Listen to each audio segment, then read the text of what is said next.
Our analysis from the labs shows that a lot of this water, despite being remediated by the contractors, still contains at least 20% of the pollutants above the threshold set by the federal government, which is very worrying. For some, even up to 300%.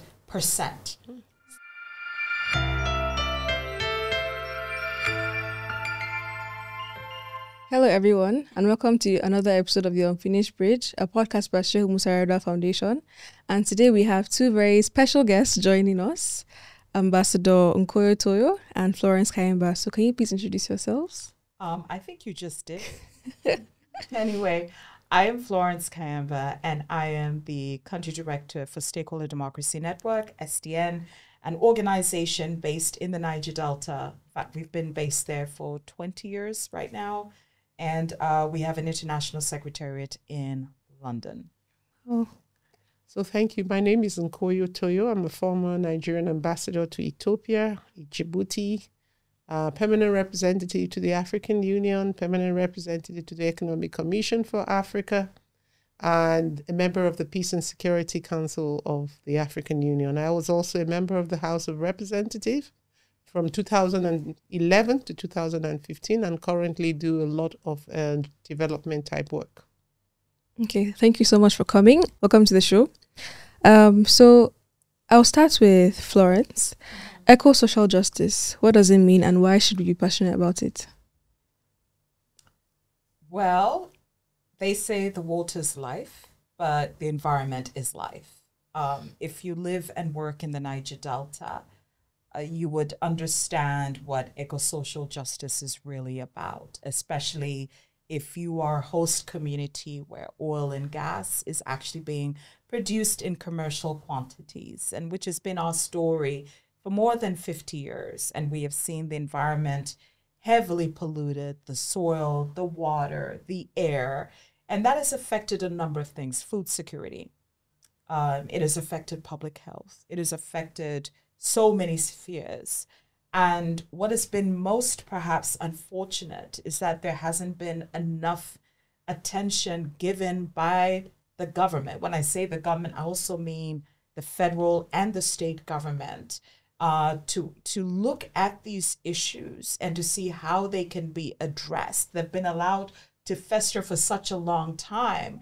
And that's how we ended up with militancy, in the 2000s. That's how people like Ken Saro-Wiwa Sr., they ended up being executed. Why? Because they were busy talking about the ills of the oil companies, such as Shell.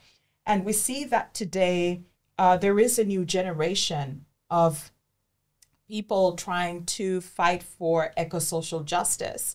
We can see that with civil society organizations, but also, unfortunately, as a result of the poor regulation of the industry, you've also seen illicit economic activities arise out of that, such as artisanal oil refining, which was really born out of energy poverty, but also very deeply the quest for resource control, which, by the way, perhaps would have been at an all-time minimal if communities believed that the resources accruing from their backyard are being shared with them, the proceeds to be particular.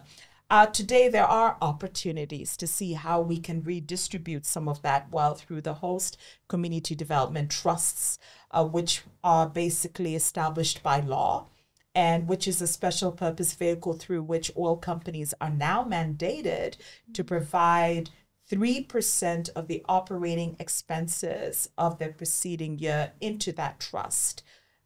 So it's a very interesting development, for the Niger Delta. That process is being overseen by the NUPRC, the Nigerian Upstream Petroleum Regulatory Commission. And we're working very closely with them. We've actually produced a handbook to try to guide this process, because you've got to admit that millions of dollars coming into an account every year for one community from one oil company, and some communities have up to 8 oil companies working in a single community. It is a recipe for conflict.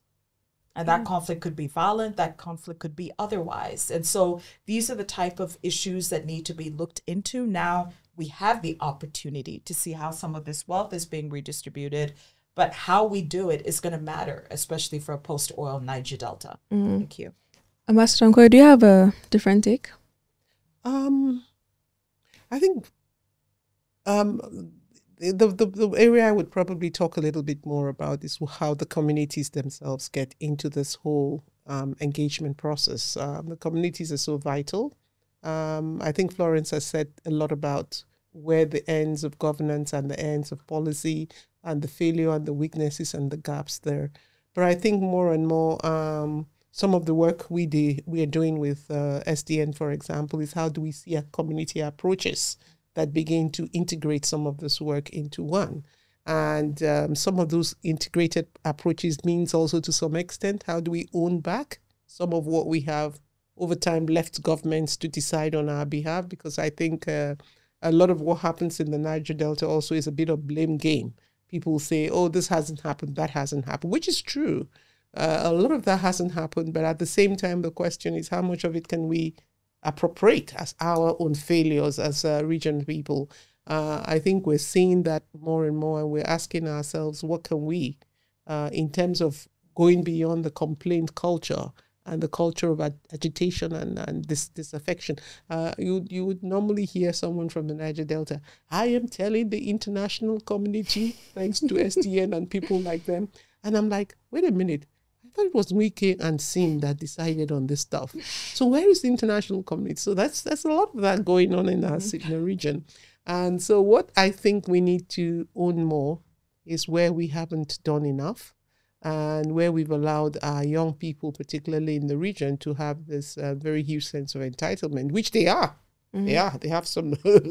Let's not fool ourselves here that if you are the region that produces the wealth of the nation, you shouldn't be living in that level of poverty. And that's happening quite a bit. But at the same time, I think we need to begin to say, where do we own back?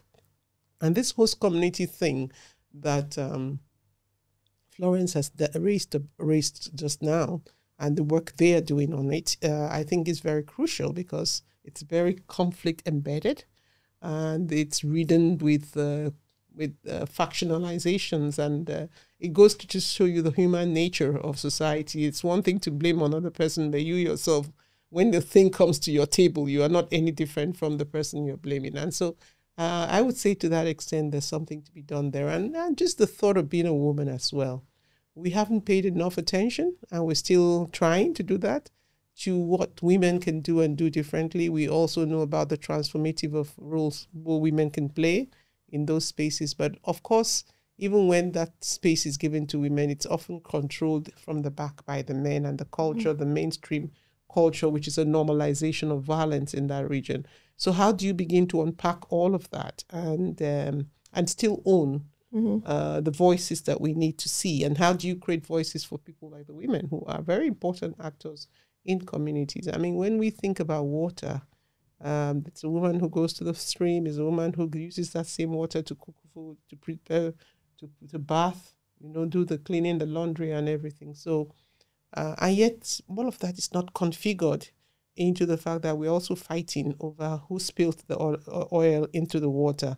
How did we lose our freshwater water bodies, and how who controls the decision as to whether the artisanal refinery should be by the side of one river and pouring all the rubbish into that artisanal waters, into those fresh waters, and just polluting and contaminating. If the women go there and say, look, it's water that we drink at home, somebody's likely to say, who the hell are you telling us this, Yeah. So there are actually a lot of things which I think the context of that very conflict-ridden environment makes, might to be right, rather than a sense of this is the eco-justice thing, the social justice questions is about our common good, and how do you hold on to the common good and build a community of interest around it. Yeah. Nkoyo mentioned something really interesting when you said that, there's a feeling that might is right, and, you're actually really correct, because unfortunately, a culture of violence has continued to fester within the region. And there's often this notion that unless you're violent, nobody hears you. Absolutely. And it's been a problem, especially when you are peace builders within the region, where they feel, oh, you're coming to talk to us again. All this talk. Exactly. It's not going to solve our problem. So there is also that attitude towards peace building. You know, they're like, we've seen it all. We've heard it all. What next? What's going to happen? And it also is a demonstration of just how frustrated people are, you know, like they've been holding on for so long. You know, they saw their fathers, their grandfathers holding on for so long, and just nothing happened. And to make it even worse, people are not being held accountable. So that's where the issue of justice also comes in. And so it's a very interesting point that she talks about. And I remember I did a TED Talk several years ago where I was talking about today's victim, tomorrow's criminal, where I talked about you're walking on the streets of Port Harcourt and any other part of Nigeria, and you find these people, they're wielding guns. You know, we're talking about law enforcement, and they're actually using their might to be able to control traffic. Something as simple as that, you know. And I was saying our children are being desensitized to violence every single day. Because the moment the policeman or whoever it is raises their gun, everybody now begins shifting and getting in line. Before then, as he's trying to tell people which direction to go, nobody moves. So that culture of using force to be able to get somebody's attention is something that runs really deep. Because almost as if it's being institutionalized. And obviously for a younger generation, it is very worrying that this is actually the way to go. This is the way to get attention. You know, this is a way for people to hear me. So that's a culture that actually pervades, you know, some parts of the region. But also let's move to the Northeast. The Northeast, you can see that there are children who were recruited by, you know, some of these insurgent groups. They were recruited to fight. They were actually victims, you know, because they were children. But some of them probably have stayed on and have become commanders. How do you deal with situations like those? And some maybe even who probably were not part of those insurgent groups, but eventually felt in order for them to protect their families, they actually have to join some of these insurgent groups, like what we see in the Niger Delta. They're joining cult groups because they need to protect their families. So that culture of violence is actually there in society. So as peace builders, it presents its own challenges. So, and then you have climate change. You've got the water issues. And then in the Niger Delta, besides climate change, you've got also the oil industry, the pollution of the environment. So it's almost like double jeopardy. We've been monitoring a cleanup process, which is basically overseen by the federal government in Ogoniland, where we do scientific analysis of soil and water samples from lots that have been cleaned up by the contractors. And when it comes to water, you know, groundwater remediation, that has been done very poorly, because our analysis from the labs shows that a lot of this water, despite being remediated by the contractors, still contains at least 20% of the pollutants above the threshold set by the federal government, which is very worrying. For some, even up to 300%. So obviously, you know, we've been calling for a change in the groundwater remediation technology, because this is what happens as we monitor revegetation in areas that have been cleaned up by contractors. We've discovered that revegetation is very slow, and in some parts doesn't even exist. What does that mean? That the land is being remediated, but it's not fit for purpose. It's not fit for purpose yet. Which is for us a real cause for concern. A lot of money is being used in this cleanup, but we need to see more. We need to see more commitment, realizing you're not just cleaning up the environment just for the heck of it. You're cleaning it up so it can be productive. Hence the discussion about a post-oil Niger Delta. What will that look like? Yeah. And that is just Ogoniland. We've got so many other parts of the Niger Delta that are polluted, but the scientific assessments have not happened right now. They've not happened yet, So it is a real cause for concern. Groundwater remediation needs to improve, obviously. And, potable water that's also being provided. We're also testing the quality of that in those communities where the cleanup is happening. And of course, we've actually seen some issues with the quality. But I think one of the things we need to realize in dealing with these issues, it is not a one-man problem. Mm-mm. You've got to work with the federal government. You've got to work with the state government. You've got to work with the oil industry. You've got to work with the communities. You've got to work with civil society organizations, because these problems are very multidimensional. And some of them actually are multipliers. So we have climate change, the floods, in the country.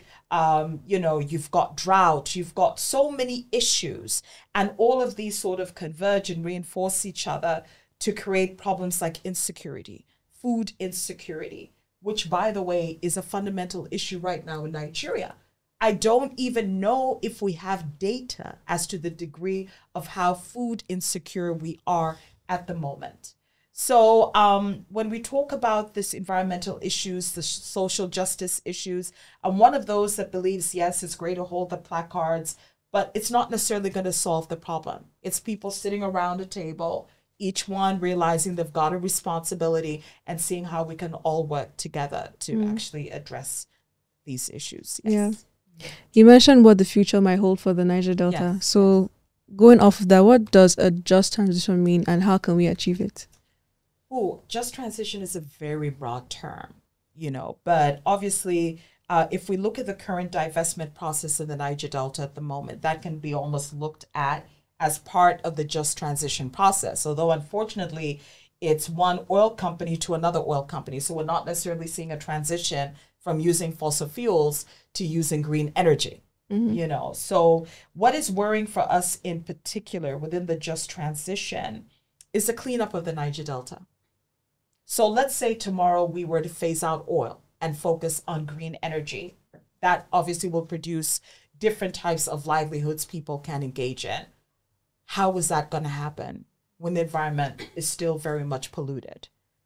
How is that going to actually work? So for us, when it comes to a just transition, you can't have a just transition without addressing the legacy of pollution in the region.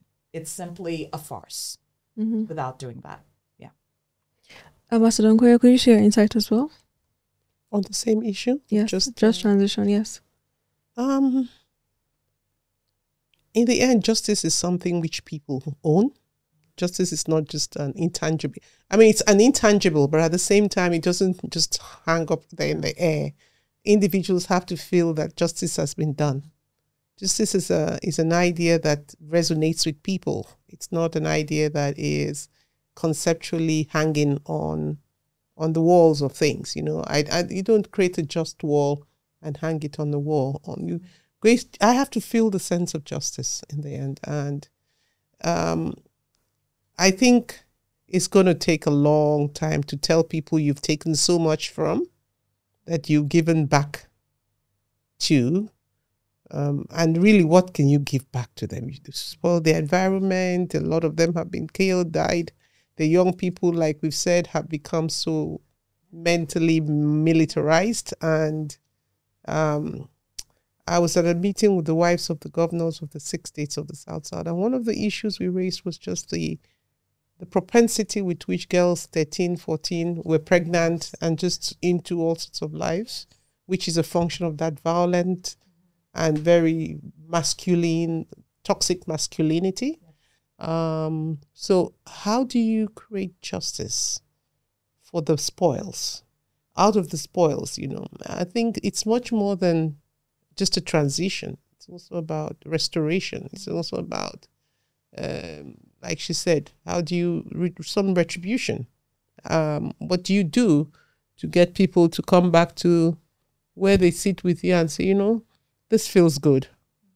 That justice is about this feels good. There's a good feeling about this.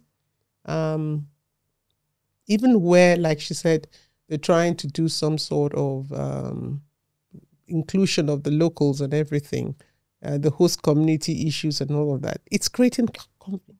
it's creating its own cadre of crisis for the communities. And so you turn around and say, who do you really blame at the end of the day? Who created this mess for us? Who's left this generation of Nigerians who are so bitter? The NSAS generation. Yeah. You know, What the do they end. call you? Angry children? Very angry Gen Zs. Angry Gen Zs. Is something that they call. Yes. Angry Gen Zs. A lot of anger. Yes. Yeah. How far does the justice transition speak to that? And why do you blame my generation? How much of me and my generation is responsible for that? I have my own game still. I mean, being a parent doesn't mean I owe my children a responsibility to give them a better future. But there is actually a conversation going on in Nigeria where the young people say, oh, it's the fault of the older people. They didn't give us. We have given some younger people the opportunity to be everything. Yeah. I mean, the Yahaya Bellos they didn't drop from the sky. They're young people. Or are they not? Yeah. Okay. And we had Betta Edu here. And she was celebrated as the youngest who has ever been. So it's, I think it's just... I wish the language could be more internalized by those who are expressing it. I hope it's not just one of these cliches that we're using to fool people. I use fool very respectfully because people get also sucked into the language and say, oh, there's something going on here. It's called justice transition or whatever. And then I'm like, okay, who is transiting and who is going where, you know? Yeah. So it's a useful conversation if at least it brings us back to the question of the injustice that exists and what needs to be done about the injustice. But I think it's a much deeper conversation that we need to have. Yeah. I wouldn't call it a transition, really. I'll call it more of, we need to be restorative in some ways. And I think the sense of restoration means there is something to do there. Justice could mean sometimes, still something to do, but people who, the sense of, is it me who created the problem? And once you don't feel you created the problem, so why should I get involved in this transitional discussion?